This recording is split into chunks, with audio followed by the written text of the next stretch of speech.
મારું નામ રામાણી વેદાંત છે. આજે હું તમને આપણી માતૃભાષા વિશે 2-5 વાક્ય કહીશ.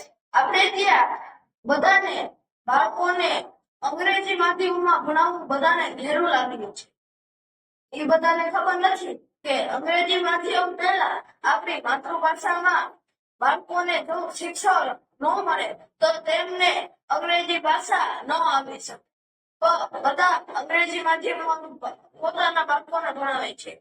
અંગ્રેજી માધ્યમથી બાળકો પોતાને સ્વતંત્રતા રીતે પોતાની લાગણીઓ બોલી શકતા નથી. પણ જો તે બાળકને માતૃભાષા વિશે બોલવામાં આવે તો તે ગણિત, વિજ્ઞાન અને ટેકનોલોજી, સામાજિક વિજ્ઞાન બોલી શકે છે. તેથી પહેલા આપણા બાળકોને માતૃભાષા વિશે બોલાવવું જોઈએ.